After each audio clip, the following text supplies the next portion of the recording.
Good afternoon, everyone. Good afternoon, and welcome, welcome, welcome. I'm Agina Nuruddin Little. I'm the Director of Learning here at Spring Point, and I'm so glad you're joining us today for this amazing session on navigating the storm, a landscape analysis of the nonprofit sector and actionable tools for resilience. Today's conversation will explore what the latest data reveals about the pressures nonprofits are facing and how leaders are responding. We are thrilled to be joined by Dr. Elisha Smith Arrillaga, Vice President of Research at the Center for Effective Philanthropy, and Dawn Holden Woods, President of Generative Consulting Partners, who will help lead today's question and answer portion and the partner discussion. Their full bios are available in the chat. Please note that today's session will be recorded. Now, if we could all join me in giving a warm virtual welcome to Elisha. Elisha? Well, thanks so much for having me today. I am really excited to share with all of you some research that we at the Center for Effective Philanthropy released earlier this year, back in just about 5 weeks ago. And so I'm going to share my screen. Let's see here.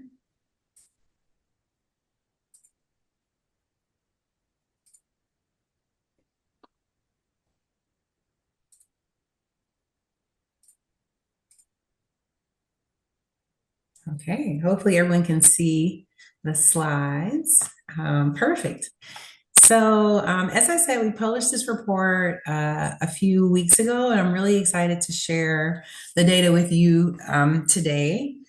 Before we start, wanted to just kind of ground this work in kind of the overall body of work we're doing in this area.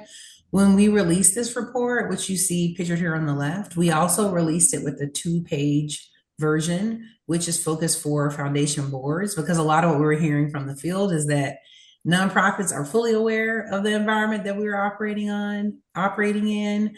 But we heard from a lot of foundation CEOs that their boards may not be as aware. And so we have this 2-page insert for folks to insert in their foundation board books, which is a quick summary of the report, are in their nonprofits board books as well.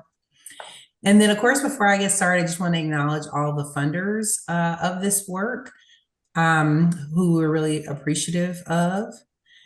And we try at CEP to really ground our work in reflecting what we're hearing from all of our stakeholders. And so we form advisory groups for most of the studies that we conduct. And just want to thank both the nonprofit leaders and the foundation leaders who were part of the advisory group and informing the survey that we conducted and steps along the way as we analyzed and wrote up the data as well. And just as I was mentioning earlier, this particular report is part of a larger body of work that we started with the shifts in the administration, where we wanted to just track as policies change, what was changing for nonprofits and for foundations. And so this report, we did a presentation of some early findings from this work last November at our conference. Each year we do a State of Nonprofits report, which actually will be coming out in May again this year, where we track change over time. And then we've also just been putting out snapshots to try and get data out as quickly as possible so that the field can just use it as needed. So getting into the data today for this study, the data is representative of both nonprofits that are in the US that have received funding from foundations that give $5 million or more annually. And the data also represents foundations that are in the US that are independent community or health conversion foundations that give $5 million or more annually. Now, the data itself is from both surveys and from interviews. We surveyed over 800 nonprofit leaders and received about a 46% response rate to our survey. And then the survey of foundation leaders represents over 200 foundations. And then we interviewed about 30 nonprofit CEOs from around the country and foundation CEOs as well. So, our first finding is that nonprofit leaders see this as a time of existential threat to their organizations and the communities they serve, as they face both increased demand for their services and significant cuts to their funding. So, we learned in the survey data that 81% of nonprofits have experienced or anticipate experiencing an increase in the demand for the services that they are providing. And if we look at the same time that organizations are experiencing increases in demand for the services they're providing, we see that there is less funding available. So 56% of organizations either experienced a reduction in funding or they anticipated a reduction in funding. From federal sources, we can see that the numbers are fairly similar from state or local sources or foundation funding. But if we look at the amount of organizations that have experienced a reduction in funding from any source, that's almost 70% of nonprofits reported decreases in funding from at least one of these sources at a moment where they're experiencing increased demand. This quote illustrates much of what we're hearing from nonprofit leaders about this increase in demand. We have a food pantry, and we have seen more use of our food pantry than at any other time in our organization's history. So we're just seeing increased need and increased anxiety across the board with everyone that we work with.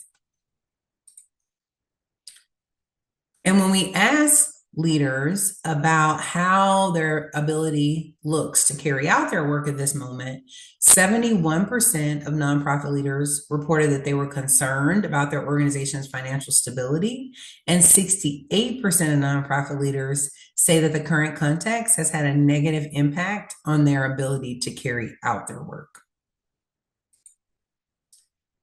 This quote shows some of what we're hearing in terms of the loss of funding that organizations talked about. Approximately 80% of our revenue is federal funds. Last year, we were already anticipating facing the fiscal cliff because of the end of COVID funding. Our revenue last year was about $17 million. It's about $10 million this year. I'm working on next year's budget. And if we lose the federal funds we have, we'll be down to probably $4 million. And when we ask organizations about their ability to continue to operate, given some of what we were seeing around increased demand and decreased funding, we see in the survey data that 61% of nonprofits say that the current context poses a moderate to significant risk for them to continue to operate.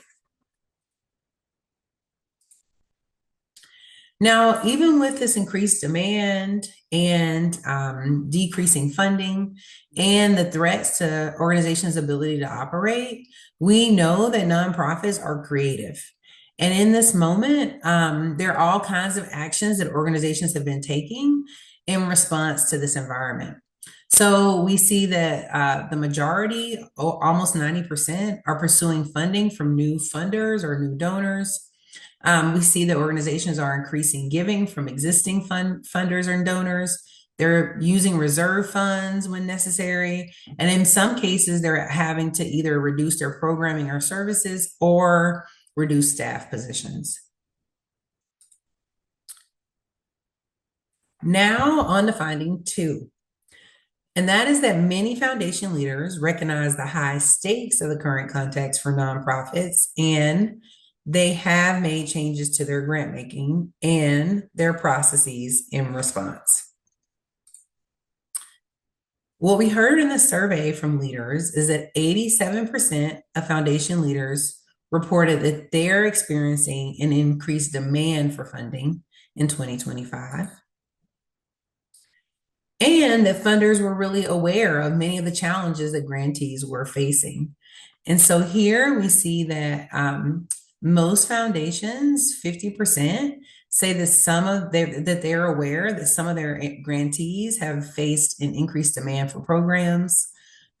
We also see that Foundations are aware that their grantees are facing pressure to meaningfully reframe public descriptions of their work. And we also see about a little over 50% of foundation leaders who responded said that their grantees have experienced backlash or opposition to their missions and concerns about their staff or their board's well-being and safety.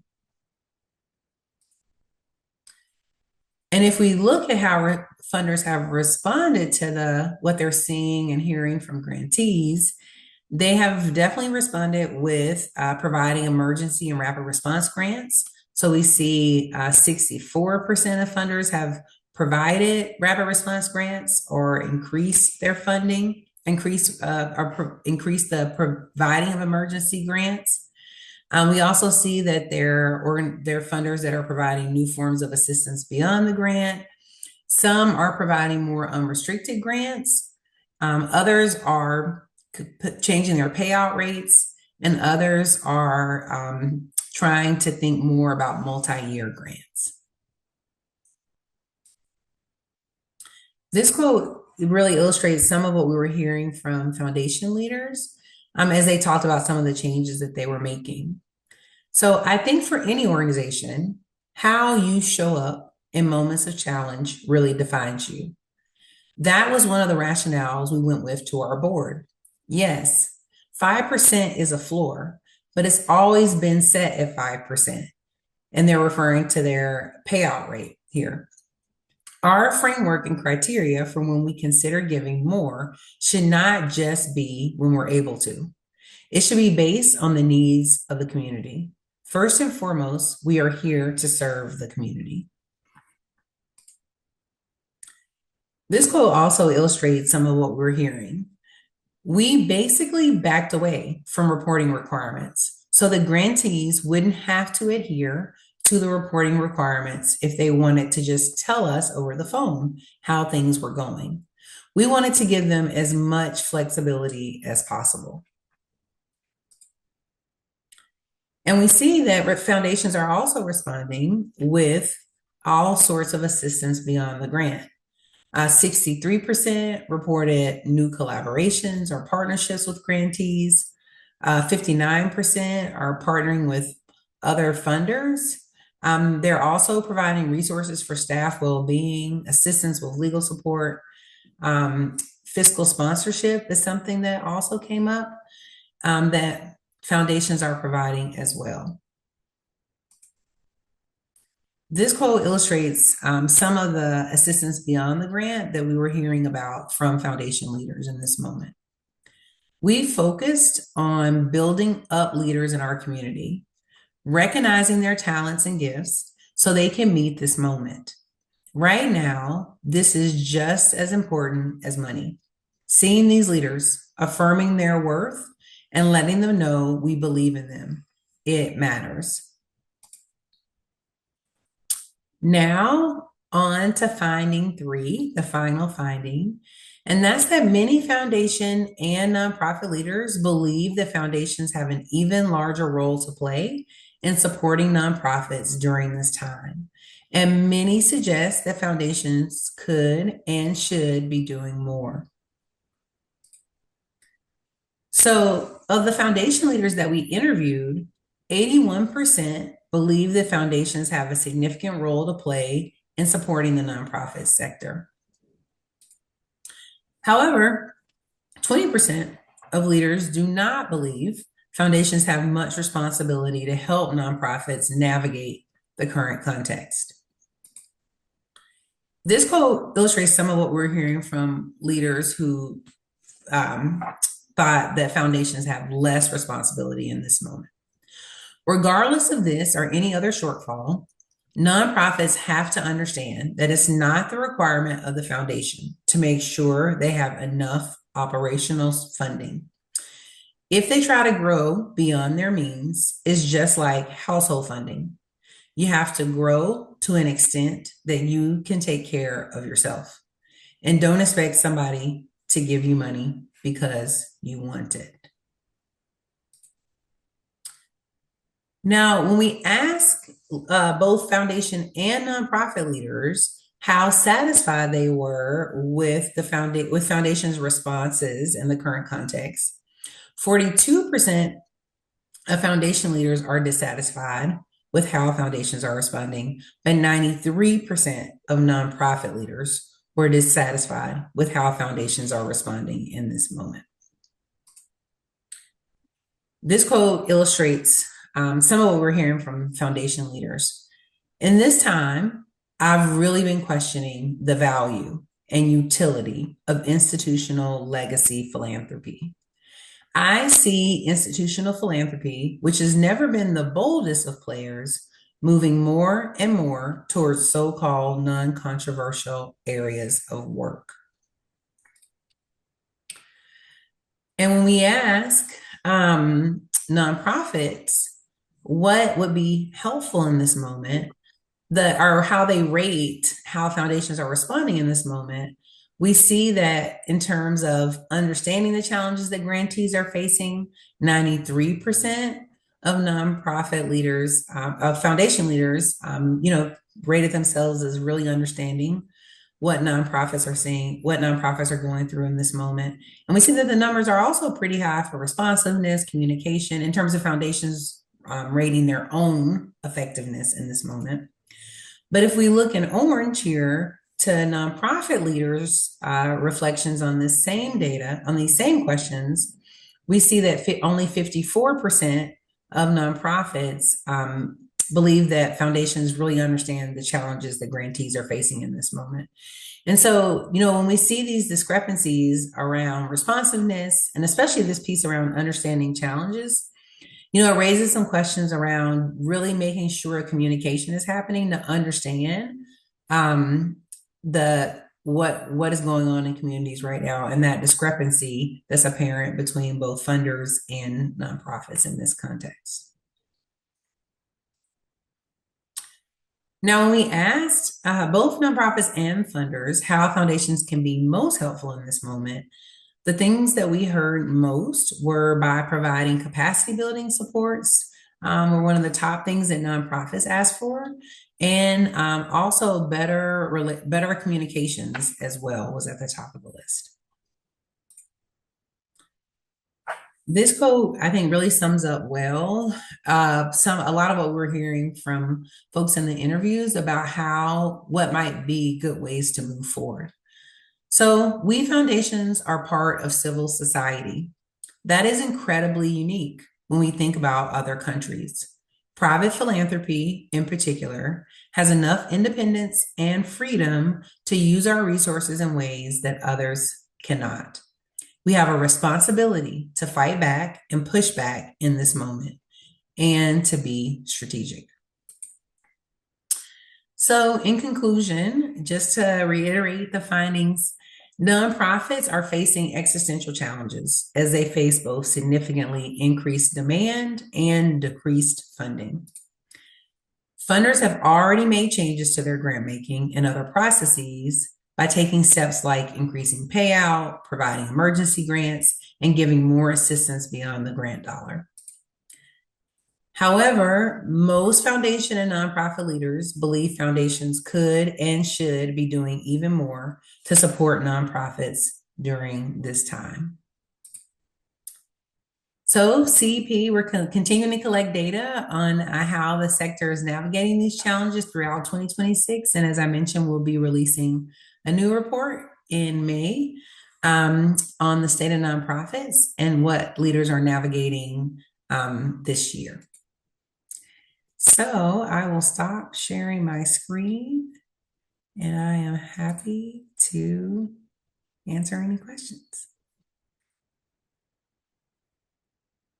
Elisha, we are incredibly grateful to hear directly from you about the work that you've been doing with funders in particular. And I guess one quick reflection that I have that I'd like to share before or as we open it up for questions is really what stood out to me is that I think many of the challenges that we're naming, right? Funding uncertainty, rising demand, shifts and challenges with internal capacity, ending of COVID relief funds. and even shifts with government. None of these are sort of new or unique individually, but what feels really different and I think heavy in the work that I do with leaders is the convergence of all of them at once. And that I think is what makes all of this feel so intense. So I just wanted to like name that because I think that's one thing that feels just a bit unique about this particular moment. And then in spite of that, we know, right, that leaders are pivoting, organizations are shifting, how they align their work, how they deliver their work. They're making decisions about what's most essential and how to continue that in the midst of these constraints. So that was just one reflection that I had, and just really curious to hear from leaders, what about what was shared resonates with you.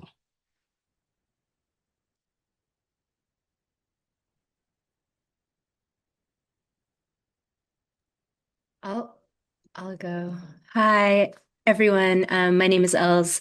Thank you for sharing this information. What resonated with me is as you were sharing the data, so many of the nonprofits feel strongly about how funders are not providing what is needed and know very well and clearly what they as nonprofit leaders need.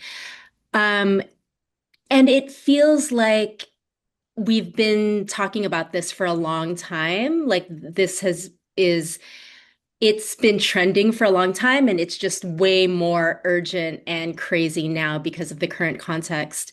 What came up for me is what are foundations doing? What are they saying? What was the response to the report the day after it came out? Like how are they um responding to this? Not news, you know? Yeah, it's a great question. I mean, I would say that, there's a variety of responses. So we, um, since when we released the report, we had a webinar with some of the data, and we had over 1,900 people attend, which is more than any webinar we've done in the past, the majority of whom were foundation leaders. And many of them contacted us after. And when we've released other reports too, last year, and they say, hey, this data was really useful in making the case to our board, for instance, to increase the payout rates. And so, that's what our hope is that helping do some level setting on like what the environment is. I mean, which seems silly to have to do, frankly, but I mean, here we are. But if that data then helps get a board on the same page to do what they need to do, then that's great. Other leaders, they were reacting before we published the data. So there's a foundation, I think it's the Reynolds Trust in North Carolina. And when they saw what was happening early in 2025, they increased their payout rate by 50. They increased by 50% immediately. So I think, and there are others who we've been in contact with and they're like, this is really helpful, but we're still working with our staff and board to get them on, aligned around what we should do. And we're like thinking about our strategy. So I think folks are really they're in really different places around the response. Um, and I think it remains to be seen if the sector as a whole really rises to the occasion.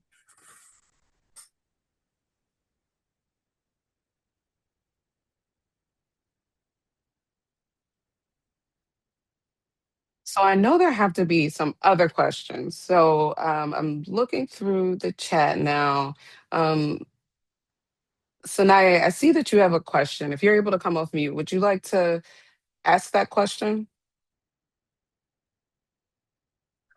I have to dip to a 1:30, so I'm like loudly quiet because I can't be here the full time. But I'm really looking forward to some of the um, reports to folks who are able to participate. The two-pager. I see a lot of utility for our board and our executive team to marinate and to continue to build the case for how we respond best in this present moment. So I'm the chief program officer for an economic mobility organization called Episcopal Community Services in Philly. And some of our work is around stabilization and crisis management, but we also look at preventing poverty and also transforming folks' lives so they can exit poverty permanently. I I heard your answer about some funders are looking at larger grant awards. Hallelujah. We're excited about that. Want to continue to see that momentum, right? A $15,000 award and then asking for a grant report when you don't pay for an individual at all, right, is just deeply unserious.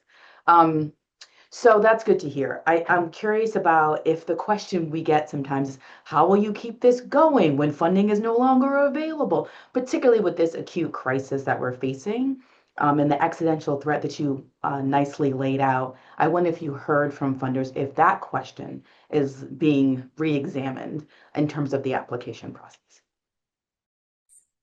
Yeah, I mean, I would say that the reactions to that too are really all over the map. There are some funders who started, for instance, like new grant making portfolios where they've thought about like, hey, this is not a 1 year or 2 year emergency grant situation. Like we're in a long period here. And I think there are some folks who've been really thoughtful, and started new portfolios that are longer term. And then there are others that are very much still in emergency grant mode.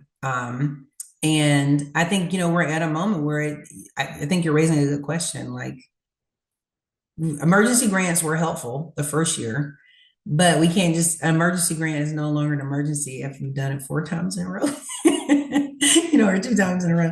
So I think there are a lot of questions being raised right now for folks around like how they're pivoting from their strategy to really be responsive over the long term. And I think it's a moment. Our hope too is that this data, empowers nonprofits to say like, hey, and the data we're going to publish in May shows us even more over time. Like this is not a short-term situation. So how is your grant making matching the longevity of the moment that we're in?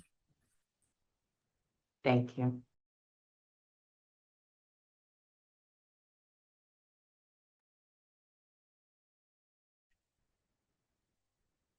Elisha, do you feel that philanthropic organizations structurally can respond? So they each have so many different sort of requirements, timelines to how they deploy funding, how they make decisions about funding during a time where your data is showing that these organizations are in crisis and organizations sort of need resources now versus having 6 months, 12 months, 18 months for philanthropic orgs to sort of shift and or reboot their strategies or decision making structure. So can you talk at all about that and what you're seeing through your work?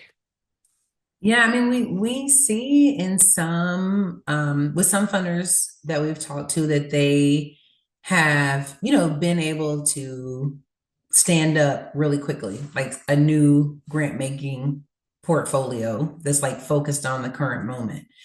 But I think what becomes super tricky is this data also shows that only 30%, at least last September, only 30% of the foundations we surveyed had decided to increase their payout overall.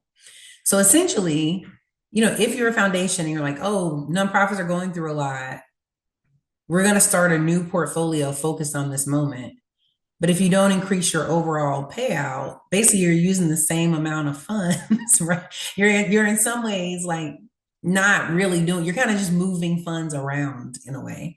And so, our data, I think, really begs the question of if this is a moment that, we know we're in for a long time, how are we also making sure, and of course, philanthropy can never fund some of the gaps left by the government, but that doesn't mean we can't do anything. But we definitely can't do anything if we're just doing the same thing we did before. And so I think those are some of the questions we're hoping that funders are asking themselves when they're looking at this data, and that nonprofits are hopefully able to use this data to help their funders ask themselves as well.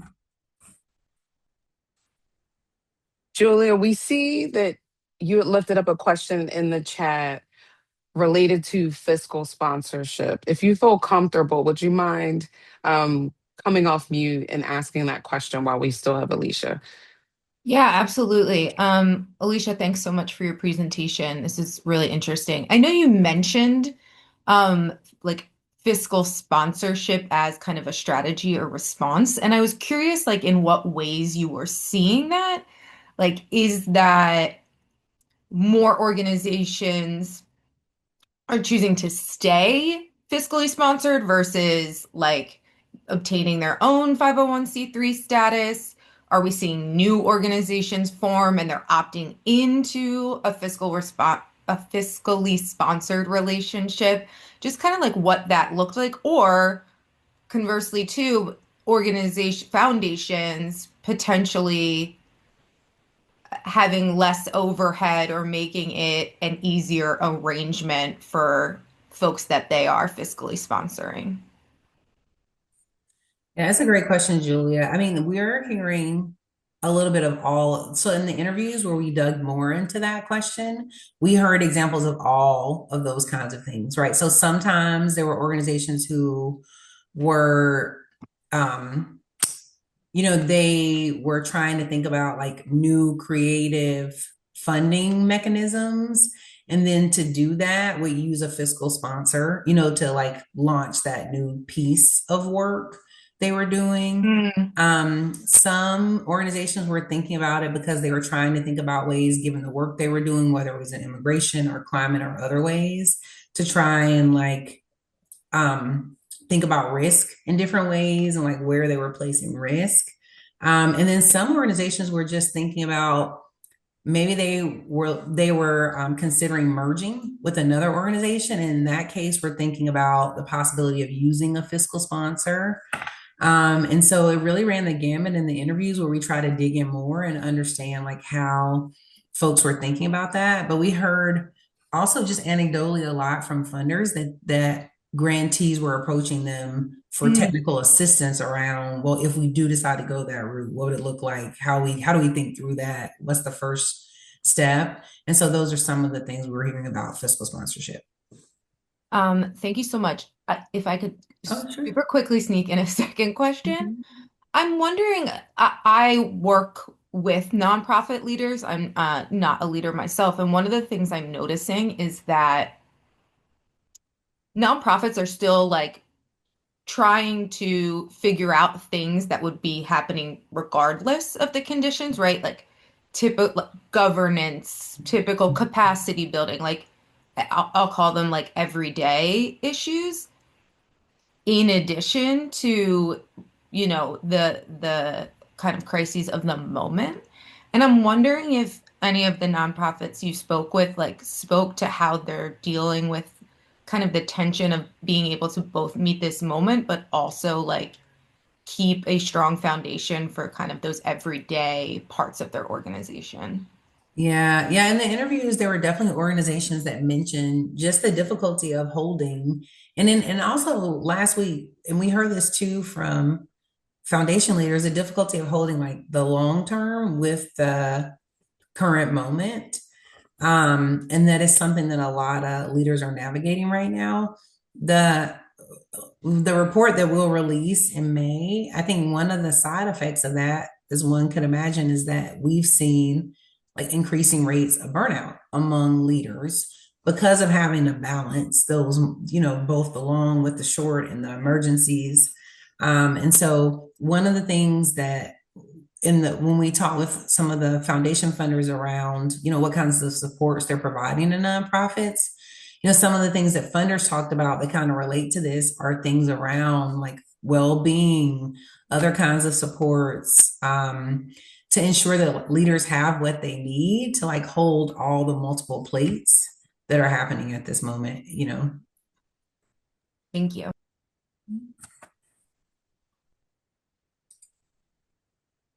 Xavier, we would love to welcome you into the space to ask the question that I see that you put in the chat about is the data telling us anything about what orgs are being impacted in this work? So if you feel comfortable, please jump in with your question. Yes, I added it there, and yeah, well, thank you. Well, first of all, I was going to say this before I say anything. You all are always so on point. I was just messaging Uber a little while ago. Like you are always so timely and on point, and the amazing coincidence. And Crystal, who's also here from our team, our COO, can attest to this. We just had a board meeting, and the name of our presentation to our board members was "Navigating the Storm." So when I saw this coming up in my inbox, I was just so excited to both recognize, again, you all are on point. You know exactly what we're going through. And one of the things that, we've been engaging around is this recognition that, prior to this most recent, the emergence of this storm, we were already championing the importance of directly impacted led, BIPAC-led organizations. And I've seen a little information here and there, but just curious to know what you all have experienced from that perspective. Looking at organizations that are BIPOC and or direct impacted led, are we sensing that there's even less investment in these organizations, even greater risk, and perhaps more tailored supports to those organizations and leaders? Just curious to know what you all are hearing in the field. Yeah, I mean, we did some analysis of this data. We disaggregated it by race and by gender and by issue area. And I mean, there are a lot, and also, so this data is from September, so I'll speak to it first, and then I'll do a little sneak peek of this February data. But basically in 2025, from this data from September, we found that foundations that fund social justice, they were slightly more likely to have modified their goals, changed their strategies, provided emergency or rapid response grants, started providing more assistance beyond the grant, right? So it's telling us that like the funders who are funding this work, like the social justice work, they're acting in these different ways. And we know that those funders are often more likely to fund organizations led by people of color. Now, in the data that we're about to release, when we look at organizations that are leaders that are most impacted, we see that leaders of color, leaders who are LGBTQ, leaders who lead organizations that work on social justice issues are more likely to be experiencing some of the things or some of the pieces I was mentioning earlier around burnout, around ways their organizations are being impacted. So we do see some of those disproportionate impacts. I mean, the effect sizes are small, but they're there. And so, we definitely will be highlighting that in this next piece of work that we put out soon. Thank you so much for that. And I mean, there's so many pieces of this that have aligned around what we were talking about this week. And empathy fatigue was the topic of our discussion. Burnout and all of these things they're very real. And I just appreciate that, along with the constellation of supports and what we imagine would be most meaningful in this moment, that we're also being mindful that, this burnout, this empathy fatigue and all those pieces are real, and healing is important. We need to continue to heal in this work, and I appreciate you all elevating that. So thank you. I'm gonna go back off screen, but love y'all. That's all I appreciate it. Thank you. Robin, we see that you have a question in the chat and certainly wanted to create the space. If you're able to come off mute and ask Elisha your question about collective impact. Yeah, hi, thank you. Thank you so much for the presentation. The data was very sobering. And so my question was, in speaking with funders, did you get a sense that their way of handling increased demand and I don't want to say decreased resources because there's lots of resources, is to suggest that nonprofits, and this was like a thing, I don't know, I want to say like 5 years ago, this real collective impact kind of model with like a backbone organization. And are they kind of like, is that their answer to meet this moment? And yeah, so I just want to get a sense, like if it was just kind of like an expectation or an unspoken expectation. Yeah, I mean, I would say, Robin, among the 20% of foundations who, every time I show that slide, it still never ceases to surprise me. The 20% of foundations don't see it as their responsibility to be doing really anything that much differently in this moment. And you can see from the quote I shared that, we weren't just like making up that 20%. Like people we're always surprised how frank people are with us, like the quote we include there where the person's like, well, it's like your personal funding. If you don't have the funding, you have to like budget appropriately. So I would say like some of what we're hearing from the 20% were things like that, right? Like, oh, and I saw actually an article yesterday in Nonprofit Pro earlier this week. It was like, are there too many nonprofits in your community? How can you tell? So this idea about like, oh, organizations should be thinking about merging or, this idea around like only the strong will survive. Like this kind of thinking is some of what we heard from that 20%. The thing that I personally think is really problematic about that is that the data that I share here represents nonprofits that get foundation funding, which we know, right? That's not most nonprofits, right? Like most nonprofits in this country are organizations that have budgets of less than $100,000. There are like one or two people in a community who saw an important need and they decided that they were going to do something about it. And the beautiful thing about those organizations is that they know their community really well and they're able to address the needs in ways that other folks may not. And so this idea that there's like an over proliferation of nonprofits and we need to cut down on them, my question back is, oh, have we solved all the problems that nonprofits are trying to solve? Because and so I think, and we don't ask that question in the business sense, right? Nobody's ever like, do we have enough hamburger places? Like, are there enough? There's always room for one more. So I think that mentality that we see around that 20%, like that's some of that. Some of what we heard in those interviews are those kind of things. And my own personal feeling is that that's really problematic because until we're able to actually say we've made some progress on the issues that nonprofits are trying to solve, then I would argue we don't have enough organizations doing work from all different kinds of angles. Thank you. I appreciate it.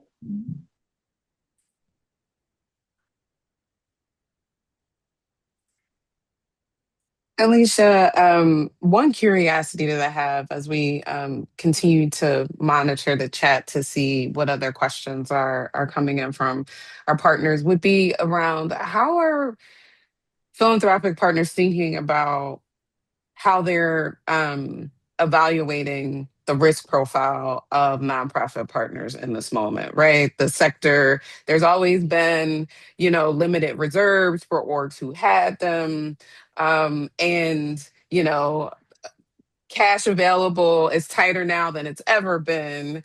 And so I'm just curious if your work through this study or any of your work has shared how philanthropic partners are thinking about evaluating nonprofit partners in this moment, and if there are things that leaders could do concretely. Are there alternative ways to think about how they tell their story?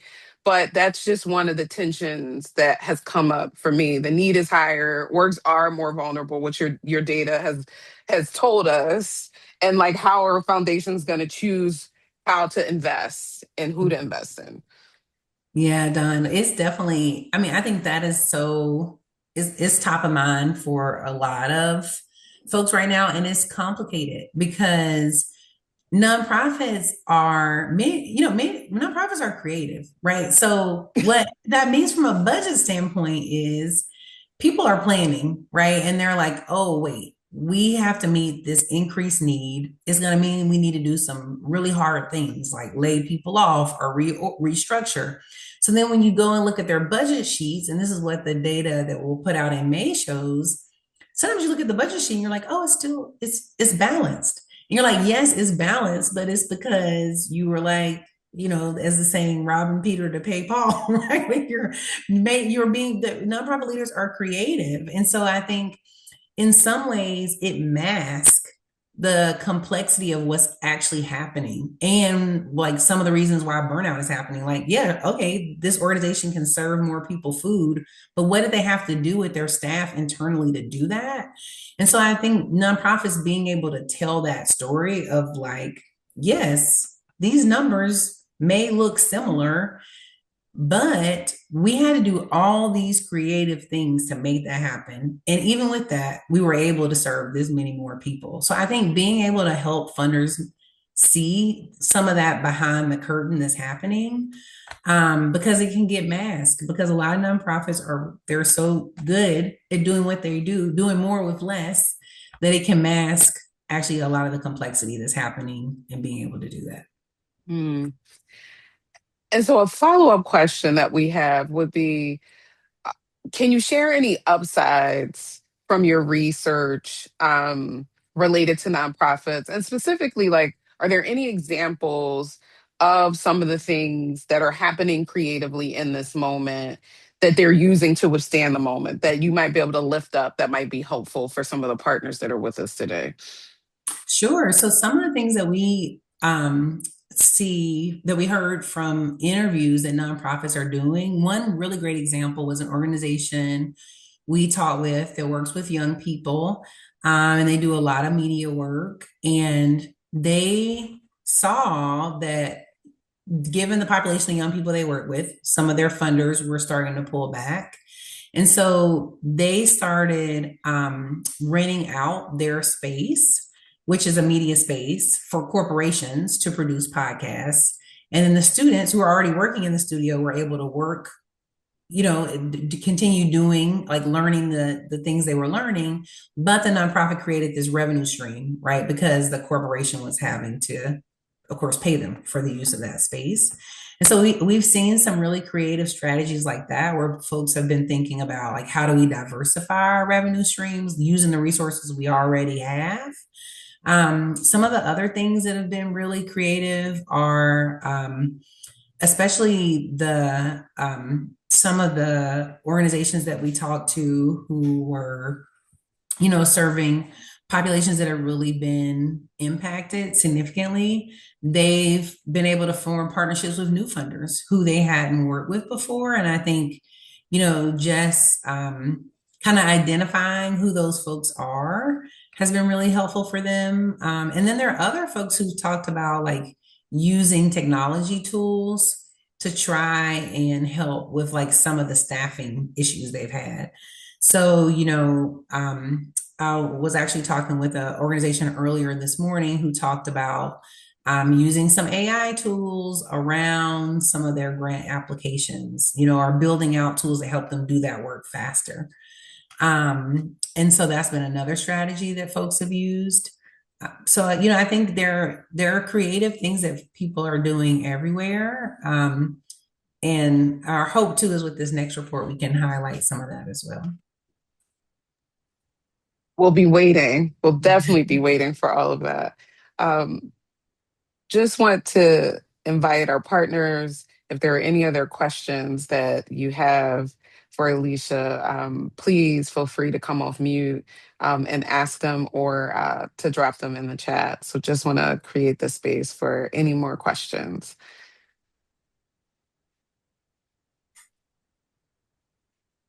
Hi, Alicia. Thank you. It's me again. Thank you again. I wonder if in the next report, if there is some storytelling around, you said earlier that nonprofits are creative, and you are right. We are.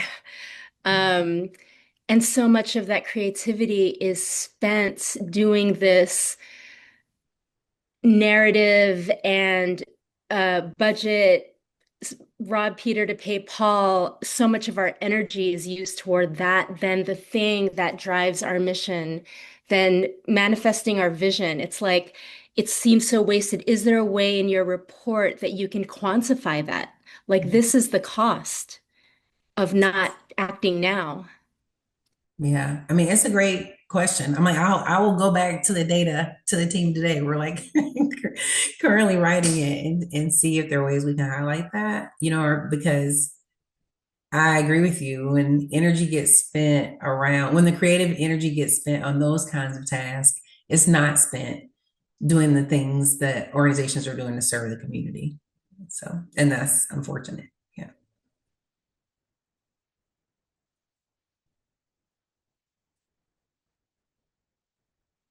Very, very quickly, this is Xavier, part two. Well, the second question that I asked was about, whether or not we're seeing a lot more collaborative energy amongst foundations coming together I'm aware of a couple wonderful examples. I'm curious to know if you all are aware of any others where they're coming together to align strategically, educate their peers, address crucial issue areas that are lacking investment. Just curious to know, what you are sensing in terms of foundations working together. Yeah, there are more and more, I would say, foundations working together. For instance, there's a partnership of MacArthur Foundation, Kapoor Foundation, I can't remember, and several others that are all focusing on, I think, using AI tools, but from like an equitable perspective. So, and I think that effort has, I can't remember the exact number. I want to say it's like 100 million. The three of them have come together to really try and resource organizations around. And the thing that I like about that effort is based on this concept, we did a report last year around AI, philanthropy, and nonprofits, and we found that most organizations, both foundations and nonprofits, are using AI tools for administrative tasks, like some of the things I mentioned earlier, emails or fundraising. But part of the one of the things, though, of course, to be super thoughtful about and using these tools is how are we ensuring that they're actually ethical and equitable, and that the solutions that they provide are ones that communities ask for or were seeking.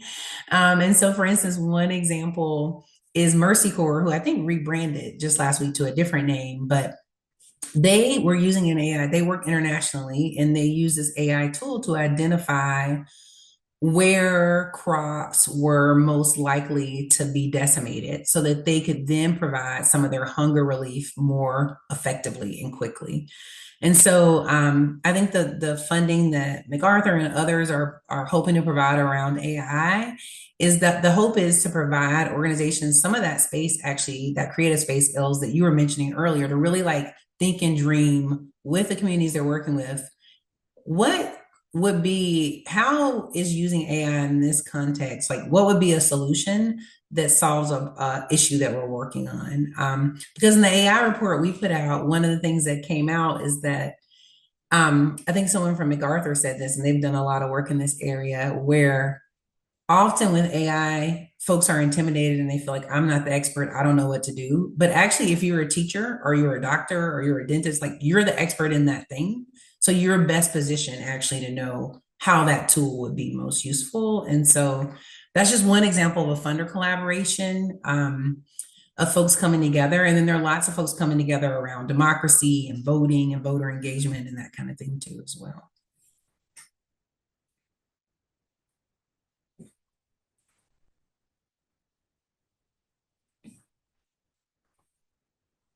Evan, I see you have your hand up. I do, yes. Hi, thanks. First of all, thank you, I guess, Spring Point, for hosting this. As a Florida-based partner, we really appreciate how Spring Point shows up for us. So the question being, there are certain regions that are often treated as like a sacrifice zone, and places where like the politics and the social landscape are just so complex that sometimes funders will shy away. I live in Florida. Did I say that? Florida. Holy shit. So, if you've heard anything about Florida in the last forever, you already know. So the question that we wrestle with somewhat regularly is like, how can we as leaders, like in these high pressure states, kind of shift the conversation from seeing our area or our work as something like a risk to be avoided, and like shifting that to like, oh, this is like essential frontline innovation that we should be behind. So how do we sort of wrestle with the, where we are versus what we need? Yeah, it's a great question, Kevin. And I feel you. I mean, I am in Austin, Texas today. And I'm originally from Mississippi. So I was like, I understand what you're sharing. But and I would say, one thing I think that's hopeful is I feel like I personally have seen more funder collaboratives that are focused actually in areas that did not, for the reasons that you're saying, get attention before. So for instance, the Hive Fund focuses just on, and they mostly do work around the environment and climate. But, they focus specifically in the South. And there are other funders too who I've noticed recently have started, portfolios that focus on certain geographic areas. But I do think, and this is just my own personal opinion more than from our research, like there are I just firmly believe that they're making the case to funders around, like, we can't just, the way that we eat an elephant is one step at a time. So ignoring a whole part of it, we won't be able to accomplish the overall goal. And so, just trying to make that case, I think, is really important. Like, I agree with you personally, and I also just empathize, I guess, as well. Elisha, thank you for all of your wisdom and insights today, for sure. We know that certainly there are some time constraints and that you need to leave to get to your next engagement. So we definitely just want to thank you again. We look forward to the report that'll be coming out later. But for all the partners who are here, we just want you to know that we welcome the opportunity to continue this conversation around the creativity, what's working, what's happening in the field, so that we can continue to learn from you, because we recognize that the wisdom that we need is with each of you and each of your organizations. So we certainly want to continue to invite questions. Should you have any, or if there are any other reflections that you want to share, we welcome those during this time. Yeah, well, thanks so much for having me, and my email's in the chat, and feel free to reach out anytime. Thanks, Elisha. You're welcome. Bye. One of the things that Elisha lifted up in her work that I think struck me was the desire for what she framed as capacity building support. So, I know we have I know there's a wide range of thoughts around capacity building support, philanthropic partners giving capacity building support versus direct dollars. And if there is a need and a desire there, would love to sort of understand some of the creative things that you're thinking about and what that might look like outside of, I think, the things that we all know about that are traditionally framed through that work. So if there's just any other color or texture that you might want to offer, would welcome that at this time for sure. I'll share something.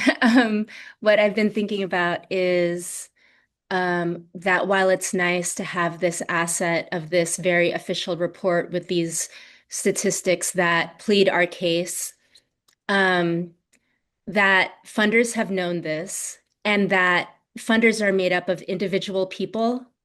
It's not like these rules and these laws about, 5% have to be adhered to, like what is happening on the street and on the ground and amongst nonprofits around resistance, and like the people who make up the foundations can do the same. And I want efforts that are being used to do the dance and to create these reports be used to organize the people who make up the foundations. Like, let's shift the energy where the change can actually happen. Is not us. I'm not talking to you guys. I'm just saying, like, the field, the people in philanthropy organize themselves to take the right action. Yeah. Well received. Well received. Don, just reflecting on your question, and I think the unspoken is that to be a leader in this moment feels altogether different than what it felt like even just a year and a half, 2 years ago. And it can feel very isolating. It can feel very challenging. And, I just want to recognize that. And, having spaces like this where we can be able to join each other in this very deep soul searching and very strategically aligning conversations to ensure that A, we don't feel alone, and B, we have some tools and resources, and most importantly, information that we can leverage both in working with our community, our staff, other supporters, and and just ensuring that they don't feel alone, and that most importantly, that we are being nimble, that we are doing what it takes to ensure sustainability and growth in this challenging time.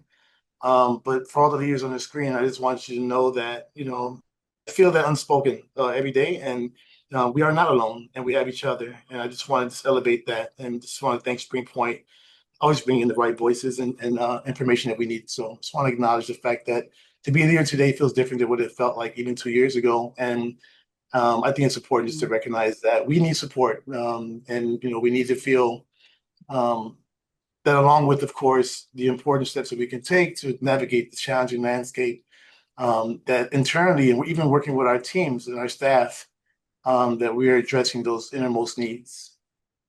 Mm.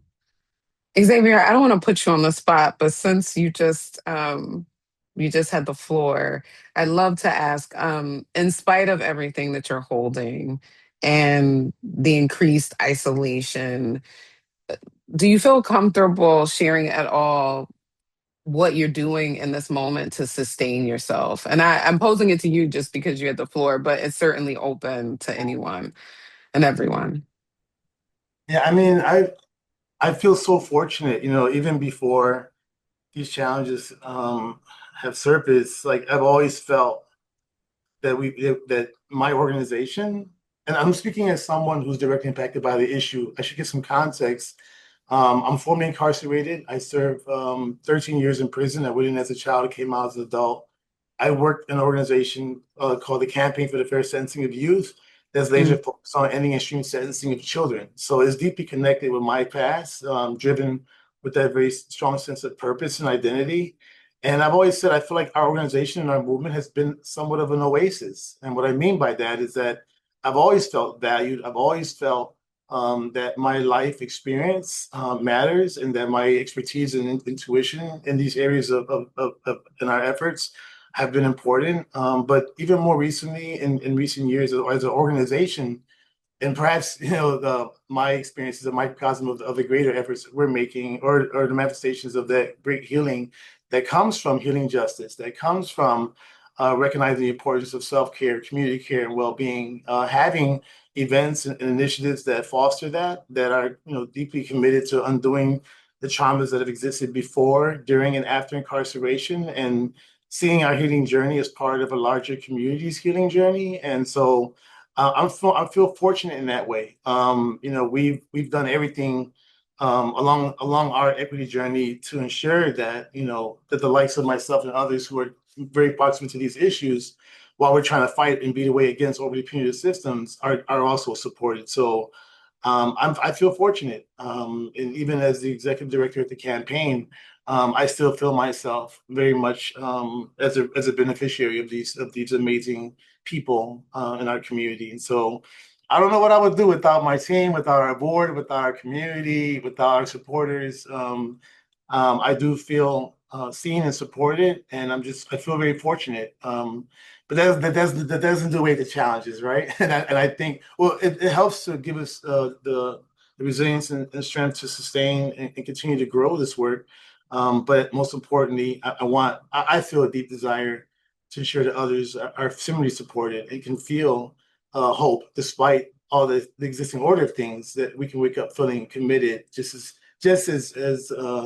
as we were just a couple years ago, when people around the country were reckoning with racial injustices, when people around the country were questioning the importance of direct impacted leadership, when people around the country were committed to equity, and DEI wasn't targeted, and there was just so much more. The world felt different. And one of them, I'll end with this. One of the important questions that was asked in a board meeting, it was posed to one of our founders, is what feels different today than what it was 15 years ago, when the organization began. And even then, the ending of extreme sentencing of youth had very little momentum across the country. And today we have the national majority. But one of the things that she mentioned was that while some of these things, while of course the bigotry and racism and the injustices that we seek to uproot were existing even back then, what felt different back then was that we had the neuroscience, we had Supreme Court decisions, we had all these things. But today, unfortunately, the wind's not pushing behind us. The wind is pushing towards us, pushing the headwinds are stronger than ever. And so I just, want to acknowledge that being a leader now feels different, but fortunately for spaces like this, we can continue to remain on course. And so I just want to thank you all for that. Xavier, thank you for that beautiful reflection. When you reference the movement and your organization feeling like an oasis, like I don't know that I've ever heard anyone sort of reference their work, their organization in that way. And there's something really beautiful about that. And I just want to acknowledge it. And am sitting with this question of like, what would it feel like if all of our organizations, right, were able to feel like an oasis for the folks who do and give so much. But so thank you again for sharing that and sharing that reflection. But just want to check in if there's anything else that folks want to share about how they're sustaining themselves in this moment. We'd love to hear more about that. Thank you so much, Dawn. Looks like I think we've come to an end. It's a little early, but that's okay. Thank you so much for joining us today and for engaging so thoughtfully in this conversation. A special thank you to Elisha for sharing those important data sites, and also thank you, Dawn, for leading the partner conversation and engaging. So thank you for that.